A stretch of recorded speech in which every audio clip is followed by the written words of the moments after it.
maal godhu kutaan nama addaan qooda. Jari jari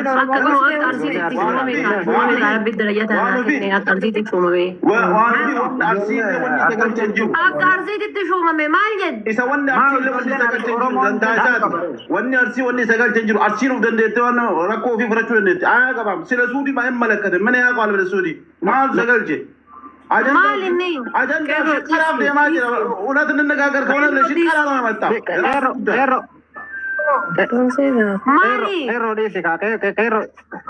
No kero di sih, kero le wanda kawan. Grupi jarak muka, grupi tu jadi sembri muka ada jerak yang mubarak mata ni sa amma mau deh grupi mana jarul deh macam. Kalau udah sudah teman Amma di sih kero ajanda mubarak. Nama beraraj.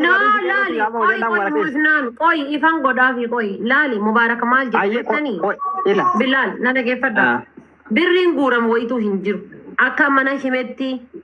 Allah المبارك اللي قتي في كفرنا بدوان إن شاء الله بولي سخي يوتا كده إنت نجرام على دنتاي ساتي ده كيف ده مبارك أمي أكيد ده أكا كوتا أكا شواهد تلي نما إجارة نمني تكو ركضان تكو سيني أكا همت أكا يادا ولي رافو دنغونا أما اللي رفيتيني أكا هرر جدي تلي أكا جمات تلي ولي قرميسي نما تكو نما كبير ركضا فرو غونيتين جنة Akka arsii keessaa hoo eenyuun goona jennaan asliidhaa fi haadha faateeti jedhanii waan kana na gargaaruu dandeettaa naan jennaani rakkoon qabu guruppii ijaalee nama rawwannoo jedhe affeeruun dadhabuun jedhe birriin guuramuu hin jira natti hin fakkaatan yoo birriin guuramuu jiraate an keessaan bayaan doolcheen akkaawuntii biyya dhaqaltuun barbaadu. Qoyosmi haadha faate nuti akka suudititti dhimmi kenna isin hin ilaallatu. ولا زي ولا أقول يا زكية كسودي دي ست جارمان جرونو تمال تادا سلا مزمل أكاسيمتي مزمل دبيرة أكاسيمتي عرفات رجع فدونا قال نسيما توقفا يرتي أك أرسيتي نمني هوازا درو أدى درو مامبويرا كفرو دندويو أنا مزملين إيشوما من إن ورا كفرو دند تسيفي أصلي وقات ربنا ما لي بيوجد توقفا رجع فد أنغو بلا تاجي والله وبالله أك أرسيتي أنغو يوكن نمي توقفا Akasi komando yoo kenname baale keessa ana kennama arsii keessa muzammilii kenname dhageeffadhu aangoon lammaffaa irratti haadhi faateetii fi asliin jalatti aangoo hin argattan sanaan alatti yoo akkasitti hin deemin haadha faateetiif aslii qofa yoo ta'e hawaasni rakkoo hawaasa kanaa adda durummaan buunee aarsaa mee kafallee furaa jirru kun isinitti hin dhagamuun hawaasaaf dhaabataan jirru jechuudha. Wallahi billahi Shumannata kana haadha faate shumannata kana eenyu isin shuume. Anaafus meen nama keessan jechu nama xiyyitiin afaan jirtu xiyyitii afaanii fuudhe.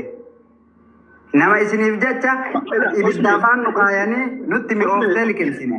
Osmee muzammilillee amma san rakkoon qabu jedhu sanii miti. Waa takka gaafadha arafaate gaafii sirraa qabu qo'i meeqa irroo kiyya gaafii sirraa qaba arafaate guruppii uumtanii kana duratti shumannanni kun aangoon isinii kenname immoo ganaa irratti mari'attanii futura akka hawaasatti adda durummaadhaan akka Guruppiin ka telegiraamaatti hidhama na fakkaata. Guruppiin ka telegiraamaatti hidhama lakkoofsa baay'oo kan keessa nuukaa achi ijoolleen fudhattee guruppii keessa gadaa seenanii jedhe mubaarakee. Guruppii kan mubaarak seenammoo addatti kophatti guruppii dhadhu siin jedhe. Guruppiin lakkoofsa telegiraamaa banameera hundumatu seenee fayyadama. Amma fakkeenyaaf namni arsii tokko yoo rokkate Kero na kuba kaba obsi na sibsa. Wanni ibsanuun jiru. Akka arsiiti yoo barbaadan mubaarakii walitti ni dhina rakkoon qabu artiif waan fi asli rakkoon qabu guruppiin wida akka arsiititti hin gargaarra. Akka arsii galdaatii wal deemta. Amma dubbii yoo sii galte booda yaada rakkannatti yoo qoy. Amma maxaabbat mikinaat yelluu. Tabalteen nu minnaaku. Kero baba kuni waan mubaarakiin keessa fideen qabu dhufu fudhate. Usme boy baba.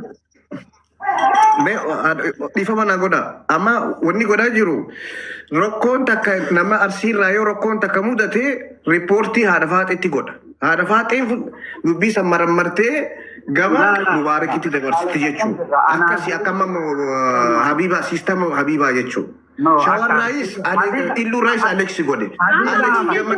nama keessaniif ijaaramaa jechuudha bar nama keessaniif ijaara kaasiillee asiif ijaaramii wallollee walloof ijaaramii rakkina garuu walitti deebinee finna jechuudha bar mubaaraka waan biraa miti.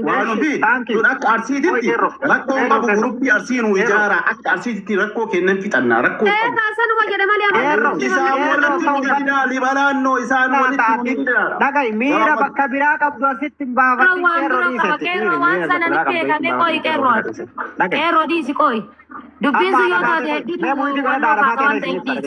amma ila dubbii gara biraatti hin fudhatina rakkoon jiru hin jiru wanni rakkoon jiru dhageeffadhaa asitti hima tokkoffaa irratti haadha faatetii fi aslii adda durummaa wanni godhanii kaaniif yoo rakkoon jiraate guruppii san keessatti himatanii haati faatetii fi aslii waan dhageettii fi sagalee irra qabaniif dhayitee haadha faateetti yookiin aslitti himattee wayitii jettee mana nama tokkoo baranii nama san rakkina furuudha akka oromootitti walitti dabalamanii sinii galee kanaafu sirna warra aangoon nu qoodamuu qabaadha dhageeffadhu haadha waa'ee qomu zemin nuti amma wanni jenne aangoon nullee qoodamuu qabaadha ka jenne malee waan biraa karaa jirru akkasitti hubadha.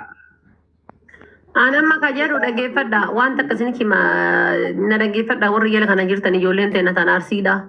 Wanni ama yaanni nama dhufe kun isinii ta'e moo isin hin taane gana ammuka isin dhiibdan hin danda'u anin. Antiyyaafuu nama jireenya mataa kiyyaatu jiraateen quufne jireenya namaa jiraachuun fedhu anin. Isinii ta'e moo isin hin taane? Ibsiif laa hundi isaa muhitii haa qabatanii. Yaada mubaarak sanati gabaabsi tanaan. Wanti jira geeffadhaan waa'ee birrii keessa hin jiruan. Haddallee taanaan borullee taanaan haati faatee guruppii lafa jalatti ijaartee nu qarqaartii gaa guruppii qarqaarsa mallaqaa jedhanii jennaan an keessa hin galu. An keessa hin galu. Obboleessi osoo guruppii mallaqaa ijaaree an keessa hin jiru guruppii san keessa hin fedhullee ani dafqa namaa namni booyaatiin cannaqamaa fuudhee fidee natti kennu hin fedhu. Amma mubaarak ka jedhee miskiinan kenna mana madaamii keessa rakkataadhanii cannaqamaa jiranii gubataa jiranii ka jimmaallee feemasiin jimma keessa ni jira ka wallaggaallee feemasiin wallagga keessa jira ka arsiillee ni jira gatii kana ta'eefi miskiinan mana madaamiitti sagalee taana gamaa gamana akka arsiititti ati guruppii hidhii lakkoofsa guruppii sani baayoo kan kee jala kaayi guruppii yookaan anuunidha lakkoofsa sana immoo baayoo jala kaayi. Achitti namni gabbu'ee telegiraama san keessatti sagalee ofiitiin yookaan wannoodhaan waan himate yoo achi furree yoo hin furamne ammoo miidiyaatti ol baafnee gara qaama dhimmi ilaallatuutti dabarsinaa jedhe. Isinii taa wanni kun yoo isiniif hin taane ammoo irraasaachuu guddaa yan keessaa bayaane. Gaafii takka qaba. Haadha gaafii takka qaba. Wanni goonu. Waan kana mee adda durummaa waan kana ka qopheessuu danda'eef yaada maalirraa kaasee waan kana qopheesse mubaarakii waan gaafachuu barbaannuuf mubaarakiin kootu gastii kanarra jedhee gaafii irraa qabna. Zim jedhaniituma ijaarsa agartee warra soddaa irraa qabatanii Usmee yeroo tokko haadha faate dubbii nama guddoolee dubbatuu danda'a barti. Wallahi keessa qaya malee dubbii nama guddoolee. Usmeeni dhageeffadhu warra omoofnaani.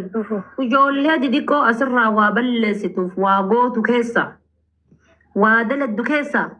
Wallahi billahi Usmeen hayyuu keessallee hayyuu cillitti jedhe. Gaafa micciiramellee jaarsi arrii buleedha haada inni hidhe san haada Usmeen hidhe danda'eniif. Haada Usmeen hidhe jaarsi arrii bulee ka waggaa 70 danda'eniif Usmeen nama salphaa seexanise. Hafarsoo tuffadhaa illa muzammiliin tuffadhaa kun as keessa jira Ramza Usmee haada inni hidhe jaarsi waggaa 70 danda'eniif. Anqaatan arge kun qaata yoomin arge bulee jira. Erga arge. Kanaafuu jeneraal Usmee jennee yaamaa jirraa miiree sintuu hamuu dide malee. Kuno ijoollee sin argitan tanniin hunda isaatu mataa qabee akkanatti ashkaraakara warra sin argitan. Ashkaraakkaruu osoo hin taane amma anaaf Usmeen wal beeyna laal. Anaaf inni nu isin. Amma tana keessa mul'atti maskiintitti mana hambaati bofaa waliin rakkame gaa'is. Ramzaa galchee yaada taatee Ramzaa galchee. Munir. Ramzaa galchee. Munir mee mijoota nafa laagoon gaalla. Bakka tokko nama qabbuuti Ramzaa galchee. Ajandaan jijjiirame bara michiyoodha. Laala ajandaan malaali wanni ajandaan jijjiiramu hin jiru. Haatee taralee rabbitu si rakkisee gama gaman harkifataa jirti. Amma mee michayoo tana ati gadi bu'iiti akkana goona jetteen yoo finfinnee keessa nama seeraa qabaattee